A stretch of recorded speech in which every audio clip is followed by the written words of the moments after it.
Education is changing faster than ever.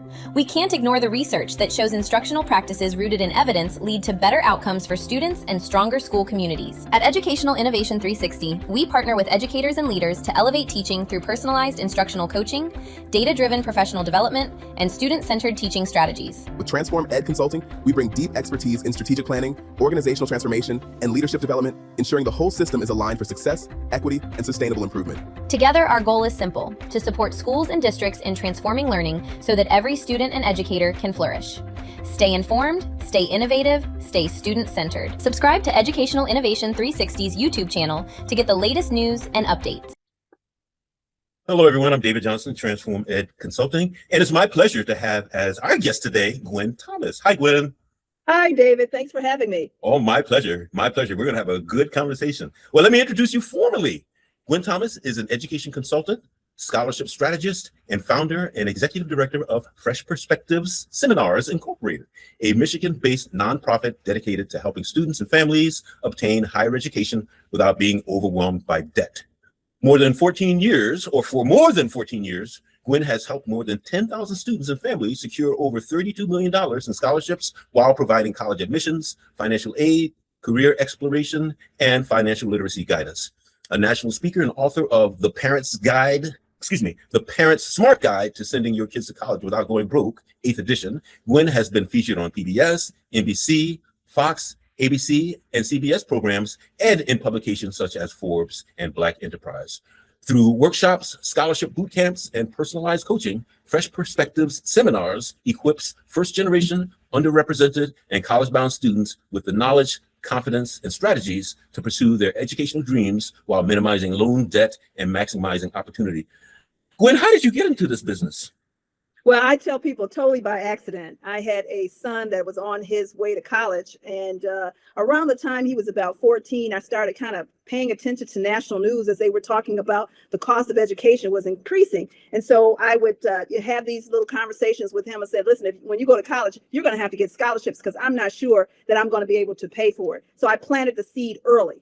And as he was approaching high school, I thought it was important for him to be engaged in community programs. And so his very first program, he was involved in a program at Cambridge University near Oxford abroad. Mm-hmm. And I asked the question about scholarships. He obtained scholarships to participate in that program. And from there, I started beginning to be serious about the conversation about scholarships. Well, of course, a lot of controversy has followed this business in, let's say, the last 3-4 years, where people have actually gone to jail for breaking laws regarding helping students get into college. So what's behind that, and how does one get him or herself into trouble, and how can one avoid trouble in that regard? Well, you're referring to the whole admissions scandal, right, that happened out in Southern California, where you had a group of I say rich kids who were paying I should say some education consultants at a very high level for their children to get into Ivy League and prestigious colleges, and many of them did not have the grades and were not, I should say, measured as the average student would be and given the same consideration. They were given extra privileges. And so there was dollars under the table that was being passed along, and it opened it up to a big scandal where people made millions of dollars for years. And finally, it was exposed about what was going on. And so those are the privileges that some people, took advantage of. I'll put it that way. I see. Well, I hope you don't get your fingers in that type of enterprise. And I think it's very important to help young people find their way to school. And as you spoke, I remember, I think my college was around $3,000 a year for both tuition and room and board.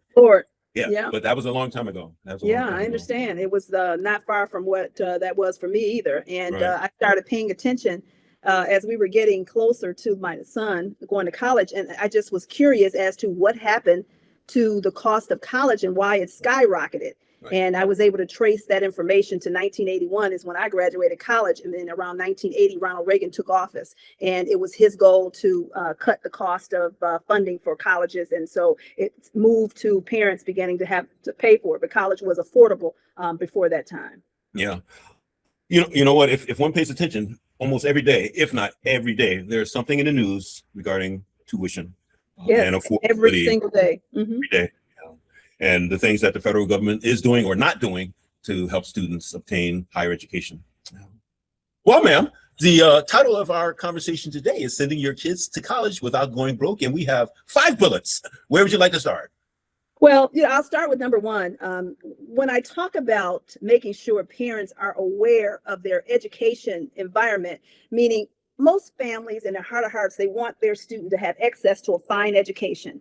And so one of the things that when you are enrolling your student, you want to begin to think about what kind of school am I going to enroll them in? Is it going to be a public? Is it going to be a private school? Is it going to be a parochial school? Is it going to be an IB school? And so you have to look at that journey and find out what is going to be the best fit for my child. Well, I like the way you use the term journey, and you say preschool through college. Right. I'll use my family as an example. My brother and I were both first generation college attendees. So what do we do? How do we help parents whose children would be first generation? How do they know anything about the journey? How do they follow preschool through college? Well, if you're concerned, and most parents are, they start off concerned, and then a lot of times other things get in the way, like they don't have enough time to nurture that child. I mean, the first teacher for a child is their parent. And so if you're concerned in your heart of hearts, you want your son or daughter to be successful. And so the things, when you make the decision, you've got to be conscious of the decision you make in enrolling, what school you're enrolling your child in, who is going to provide the best education. And so I encourage families to look at the results, the testing, the scoring. How does that school compare to the schools in that community? Does that mean that I need to take my kid out of that community? So for example, for me, when my son was approaching the time to go to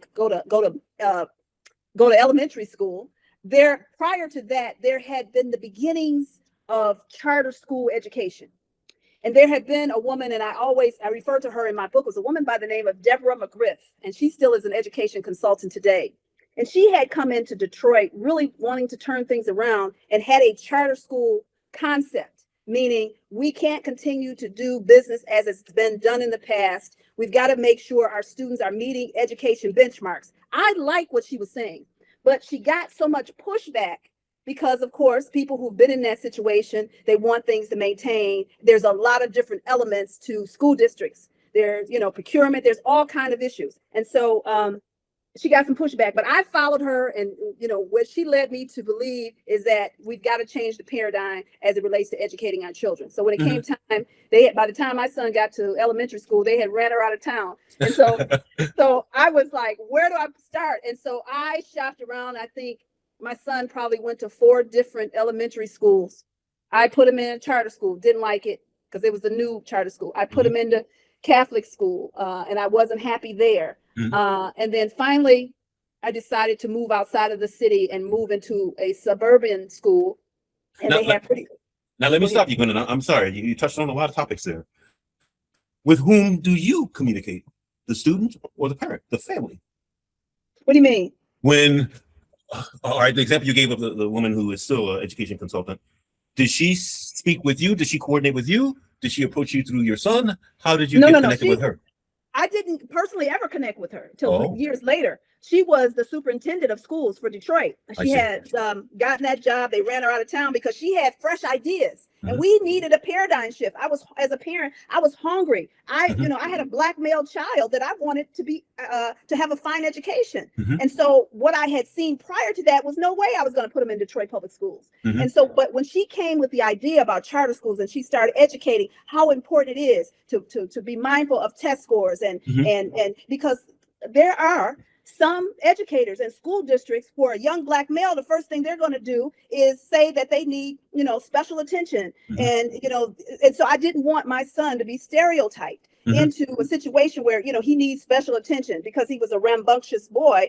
There was dynamics that we need to make sure that they were covering. So in your current work, do you work with students, work with parents, or the entire family? I work with everyone. So first of all, I try to approach the school district, okay, and say, listen, I have a series of programs, like for instance, it's the beginning of the school year now, in a couple of weeks. And I let them know, and since some of them will say, well, you have to go through the procurement process, and I don't often fit into their procurement, meaning they have their idea of what I should fit into, and it doesn't fit. Right. And so, but then I have some school districts who will say, she's cutting edge. She has a different approach. We need personalization with some of our students. We want her. And then I have parents who've heard about my work, who've said, listen, I need help. I do this full time. So you have a parent who oftentimes whose student is heading to college or high school, they have their own concerns and their own 9 to 5 that they're putting 60 hours a week. They need somebody to say, will you coach my student on this journey? Can I ask you some questions as it relates to, gearing my child toward trade school or gearing my child toward, a college education? Gwen, I'm going to interrupt you again. I'm sorry. You really are saying a lot of good stuff. So my head is about to burst. So let me interrupt. Be engaged. So when you're working with families, when you're working with parents, again, I'm thinking of the parent who didn't have the college education, where their children are first generation. And the strongest predictor of whether a child will attend college is whether the mother attended college. So let's say you have first generation college students or potential college students. How do you help families interpret all of those scores, all of that paperwork, all of that bureaucracy that must be managed for a child to actually get into school?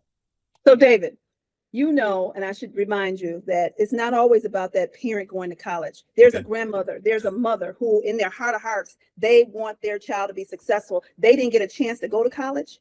They didn't get a chance to have certain opportunities. They might have had a dream and it might have been deferred or something. And so you don't always have to be the person that went to college, but there are parents who are asking for help and they said, I've not gone to college. Some of them will say, I need help. Help me help my child. Then there's some parents who don't know to ask. They don't know what they don't know. And so I try to help both the students who say I need help because my parents don't know how to help me, and I help those families. So, I'm available. I even work outside of the school district. I work with nonprofits. I work with the churches and the other civic organizations who realize that education is a human right, that education, we want to make sure our students have the best opportunities that are available. Okay. I'm impressed. I'm very impressed. I'm watching the clock. We better take our next bullet. Strengthen students' academic and learning tools with extracurricular activities, reading, and pre-core programming. Academic and learning tools. What do you mean by learning tools? So I tell families all the time, there are libraries that are underutilized.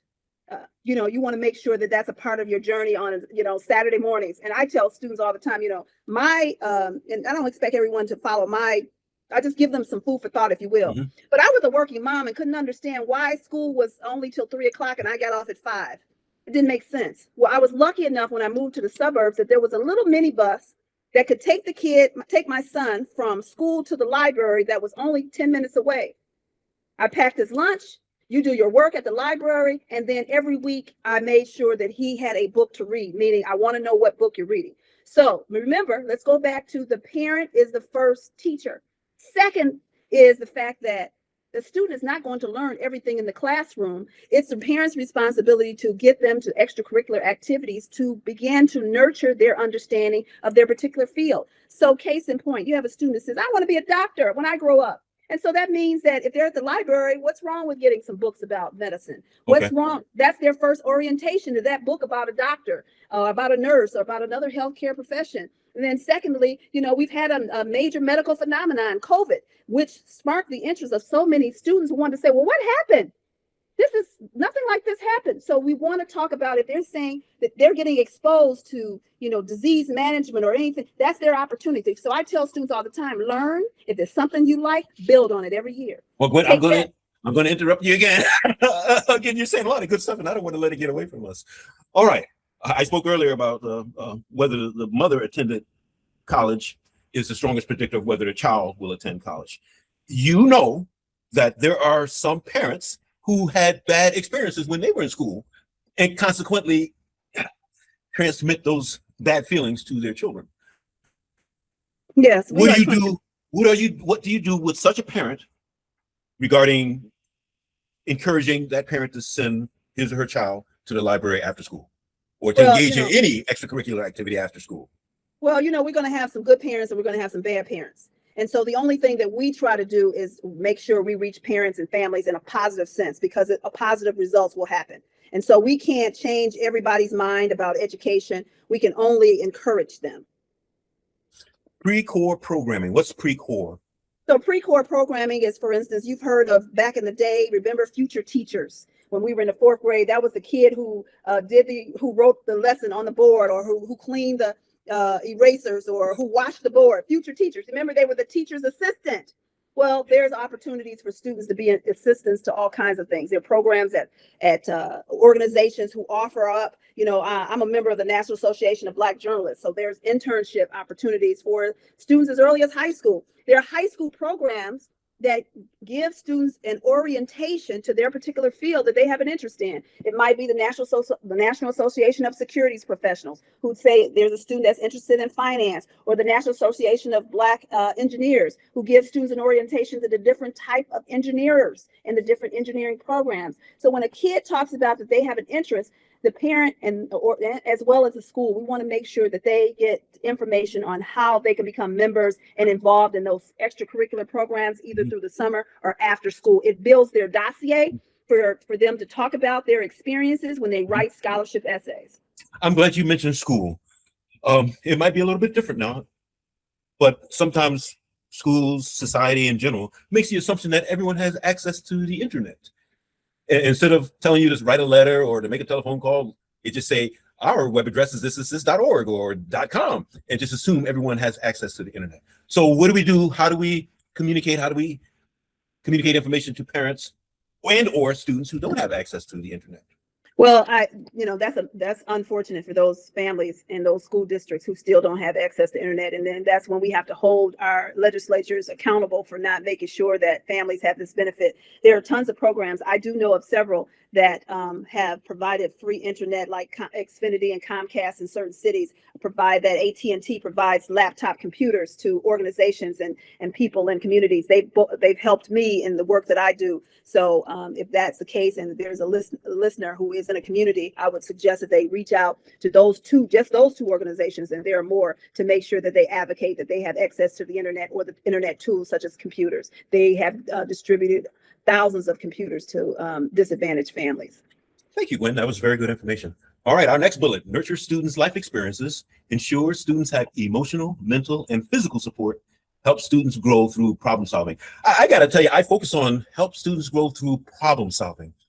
Mm-hmm. And my question was that they learn how to solve problems, or that we mentor them, so to speak, through the problem solving process.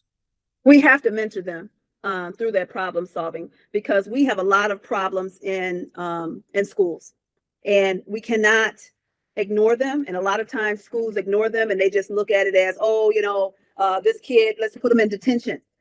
And when you get down to the root of it, you have kids who want to be successful, but they have some things that stand in the way. Things that stand in the way might be something as simple as not having food to eat before they come to school. They can't concentrate because they're hungry. They may have a challenge at home where there is some kind of abuse in the household. They may have a situation where they can't get to school. They live far away. They may have a situation where they don't have clean clothes, and their friends are teasing them, saying they don't smell as well as they should. They may have a situation where they are challenged with some learning disabilities. And so these are the things that when we get rid of programming in our schools, these are the kind of things that affect young people, that they want to be successful, but we have to provide wraparound services. And so the results show that, when you're able to provide these services, there are young people who succeed. And the bottom line is, we live in a society that is not perfect. Mm-hmm. We live in a society who has lots and lots of challenges. Mm-hmm. And so we have to be mindful. Mm-hmm. This is what we need to do to grow our young people into productive adults. What role does nurturing students' life experiences play in problem solving? Well, the thing is, you can't expect students to know how to solve the problem. And so, as we look at cuts sometimes are with those individuals in the schools who were their social workers, and psychologists who used to be in the schools to recognize and help a student get through those problems. So a lot of the school districts have cut those individuals. But one of the things that we know as adults, sometimes when we go through things that make us be a stronger adult, our young people are not at that level, but we have to nurture them and teach them that you can be successful. And as adults in society, we have to make sure we help our young people. So when I say problem solving, that means adults helping our young people to get through those issues. This next bullet: understand financing a college education and the dynamics of paying for college. I had some assumptions that I developed after reading that. What do you mean before I tell you what I meant, what I took from that bullet? Well, people don't really understand the cost of college today. I mean, we have private colleges and we have public colleges, we have trade schools. People say, well, I'm not going to college, my son is going to trade school. There's still a cost associated. There's still testing. So they have to understand that.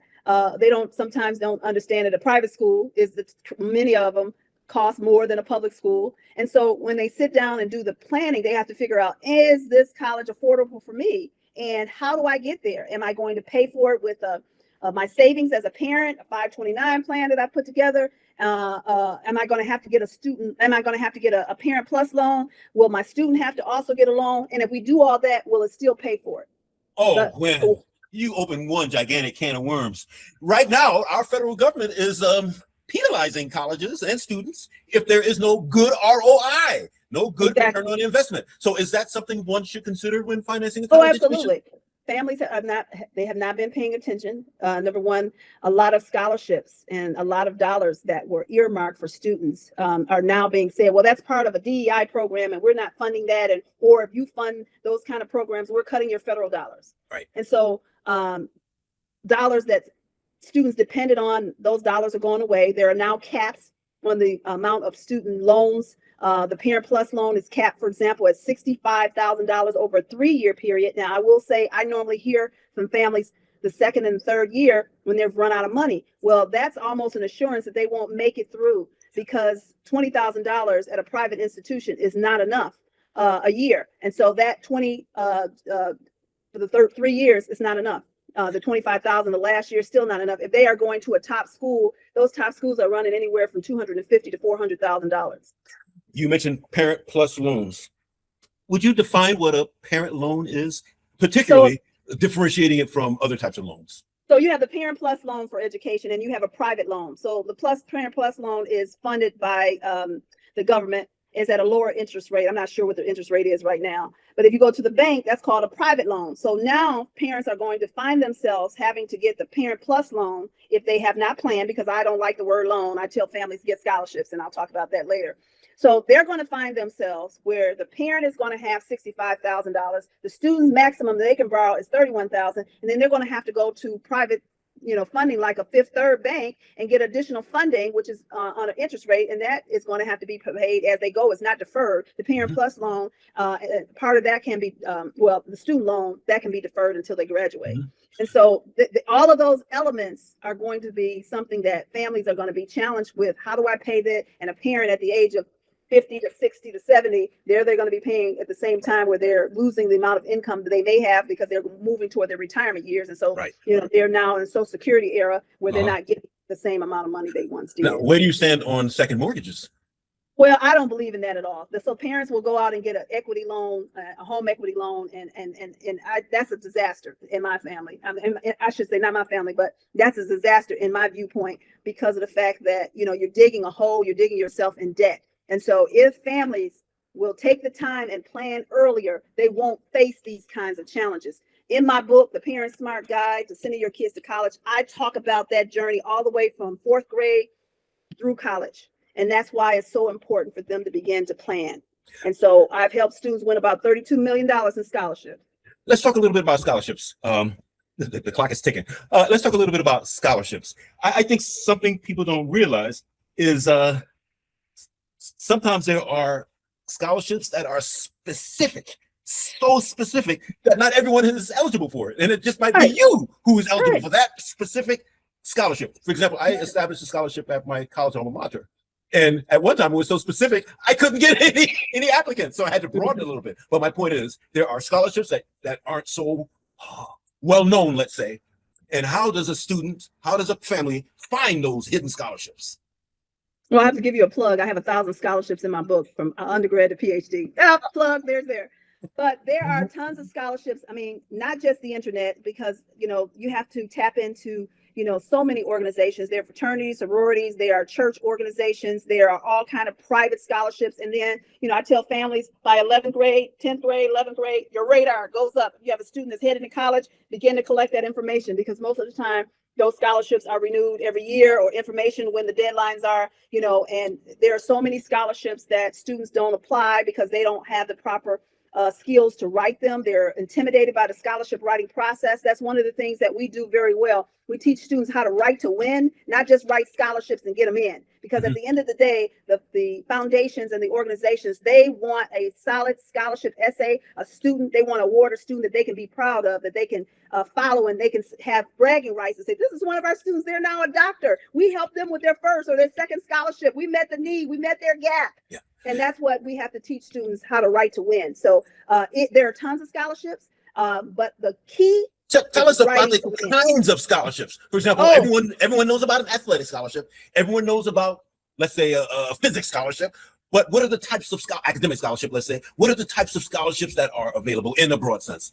Well, the biggest scholarships right now are for students that are studying science, technology, engineering, and mathematics. The biggest scholarships are in that field. You have students that want to study journalism or multimedia. There's the National Association of Black Journalists and all those other media-related organizations have scholarships. If you're going into teaching, there are teaching scholarships. If you're going into the arts, there are arts scholarships. But I always tell students to look into the Department of Labor, first of all, and I want them to go into a career where in 4 years and 8 years that the Department of Labor is going to say, we need people in these jobs. If you follow the Department of Labor and you're going into those top 100 careers, you're going to find scholarships in that field. Mm-hmm. But if you're going into a field that's not listed, you need to be mindful. It might be a little tough for you to find those kinds of scholarships. They might be a few, but at the end of the day, we want our students to be employable. We want them because the Department of Labor is saying, this is the demand and these are the jobs that need to be filled. And so if you go out into a field that is not a top field, chances are we all know somebody who went to college and came back with college debt and no degree. Right. Oh, Gwen, we can go on and on and on and on. And we're already late, but I can't get off understanding financing a college education and the dynamics of paying for college. There's one more topic I'd like to touch. List price or ticket price and discounts. How does that fit into our planning? Oh, something else, education savings accounts. How does all that fit together for parents planning to send their children to school? Yeah, so I mentioned 529s. That's part of your education savings account. So parents, I don't care if you put away $10 a month, that's part of your education plan. But the bottom line is, if they look for today to see what the cost of college education, they can be assured that it's going to increase. So they have to be, conscious of that. So as it relates to winning scholarships, students have to understand that, the cost of college education is expensive. You've got to select a college that is affordable, and you got to make sure that you're tapping into those scholarships that will help you increase your opportunity. Oh, I'm enjoying this conversation, but we're out of time. So if we could wrap all of this up into a nice little package, what would be the takeaway you'd like people to have? Well, the takeaway is that you've got to create a plan, and that plan starts the minute you hear me say create a plan. So if you have a student that's in college already, you still have to plan. Think about how much it's going to cost my student for the next 4 years. How much? And think in terms of, I've got to come up with that over a 4-year period. Because when I went to Morehouse, when my son is a graduate of Morehouse, I didn't have all the money, but the bell didn't go off right away that I had to have 4 years. So think about the 4 years and say, I've got to come up with $300,000 or $200,000 or whatever the case may be, and then plan your work. And what's the call to action? What do you want people to do with this new knowledge? I want them to pick up my book, The Parent Smart Guide to Sending Your Kids to College Without Going Broke. It's on my website at freshperspectiveseminars.org. I want them to be engaged in understanding college debt, which leads to families going broke. And if you don't understand and you let it happen to you, you're going to go broke. And so we want people to be mindful to say, what can we do to cut the cost of college debt? And if people want to know more, how do they contact you? Area code 609-474-4877. Say it again. 609-474-4877. Gwen, it's been fun having you as our guest today. Gwen Thomas is an education consultant, scholarship strategist, and founder and executive director of Fresh Perspectives Seminars Incorporated. Thank you for being here today. We've learned a lot from you, and I'm sure we can learn lots more. David, thank you very much.